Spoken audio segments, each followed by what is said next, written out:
With my thanks to Lawrence O'Donnell and my staff, as promised, my special comment on the witch hunt against Shirley Sherrod and those who made it possible.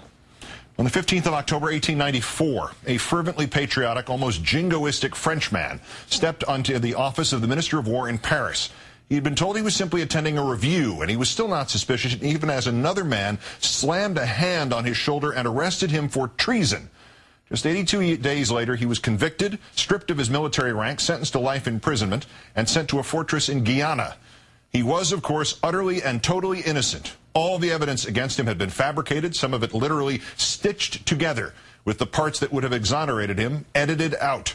But religious fervor and xenophobia had gripped his country, and his ethnic group was in the minority, at a time when the majority was trying to paint that minority as evil and subversive and bigoted beyond all reason against the majority. Those in government who knew his innocence stayed silent in a foolish and ill-fated attempt to govern on behalf of all of the people, even the irrational and the hateful and the prejudiced. Those in the press who did not grab at the circulation and the profits that the hatred and the scapegoating would bring them were literally chased out of the country. Thus, it would be just under 5 years before the man was pardoned, nearly 11 before he was fully exonerated and restored to active service. His name, of course, was Captain Alfred Dreyfus, and the fortress in Guyana was Devil's Island.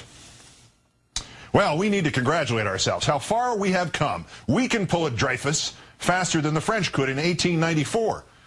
82 days until they sent him to Devil's Island. We did it to Shirley Sherrod in 48 hours. We, the howling fools of the far right, the stand-aside pathetic bureaucrats of the Department of Agriculture, the whole of the cowering media, this network included, the whole of the government, this self-defeatingly above-it-all president included.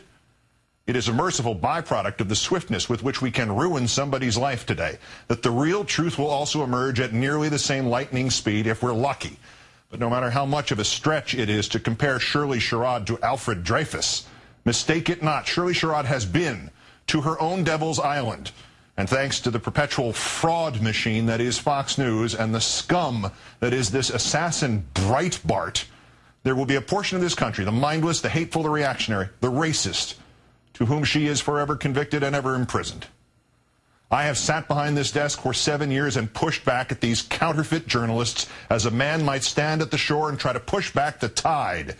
I have been branded an ideologue and a profiteer and a mirror of image of that of which I am assailing. I have said in every way I could think of and been told I have been over the top because I have mocked and shouted and repeated. And today the proof lies in front of you bleeding. The reputation of Shirley Sherrod, a woman who 24 years ago saw and overcame the vengeance in her own heart and achieved the kind of true greatness the rest of us can only hope we might express for one moment in the whole of our lives. A reputation assassinated by Fox News, assassinated by that scum Breitbart, assassinated by all their meager-brained imitators on other channels and other websites, their limp fellow travelers who never asked questions first, but simply shot and shot and shot and shot and laughed. Let me make this utterly clear. What you see on Fox News, what you read on right-wing websites, is the utter and complete perversion of journalism, and it can have no place in a civilized society. It is words crashed together, never to inform, only to inflame. It is a political guillotine. It is the manipulation of reality to make the racist seem benevolent and to convict the benevolent as racist, even if her words must be edited, filleted, stripped of all context, rearranged, fabricated, and falsified to do so. What you see on Fox News, what you read on right-wing websites, is a manipulation, not just of a story, not just on behalf of a political philosophy, manipulation of a society. It's intentional redirection from reality and progress to a paranoid delusion and the fomenting of hatred of Americans by Americans. And nearly every last word of it is never, in any tangible sense, true. Ask Shirley Sherrod. But this evil has not become institutionalized just because of the hard, soulless work of Rupert Murdoch and Roger Ailes and the scum Breitbart.